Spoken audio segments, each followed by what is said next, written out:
শ্রী শ্রী মহাদেবের নিত্য পূজা কথন।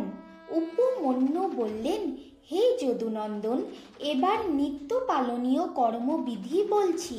ত্রিভুবনে এর সমান আর কোনো কর্ম নেই।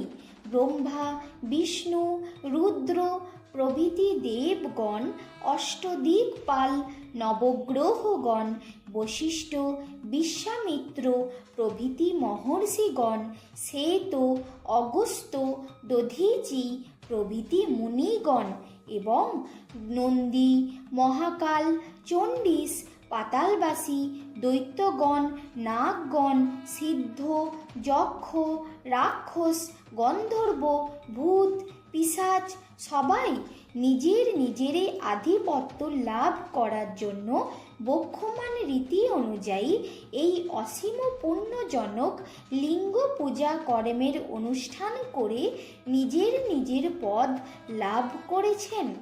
ইন্দ্র দেবরাজ হয়েছেন, গজানন এই অনুষ্ঠান করেই গণপতি হয়েছেন। শুক্ল চন্দনে সুগন্ধি জল দিয়ে শিবলিঙ্গকে ও শিব প্রতিমাকে স্নান করাতে হবে।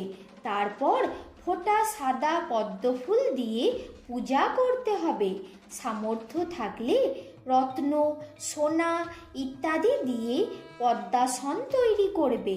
সেই পদ্মের কেশরের মধ্যে দক্ষিণ অংশে একটি সুন্দর অঙ্গুষ্ঠ পরিমিত লিঙ্গকে সর্বগন্ধ দ্রব্যে সুগন্ধি করে স্থাপন করতে হবে।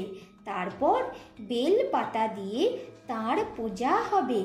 এরপর ওই লিঙ্গের দক্ষিণ দিকে অগুরু, পশ্চিমে মনশিলা, উত্তরে চন্দন ও পূর্বে হরিতাল প্রদান করবে।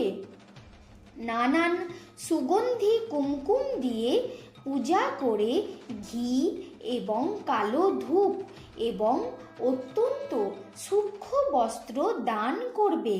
স্বঘৃত পায়েস ও ঘিয়ের প্রদীপ ও নানা দ্রব্য মন্ত্রসহ ভক্তি ভরে প্রদান করবে।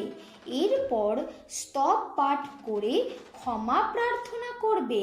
সাধক দক্ষিণামূর্তির আশ্রয় নিয়ে শিব মন্ত্র উচ্চারণ করে সেই লিঙ্গটি শিবকে দান করবে।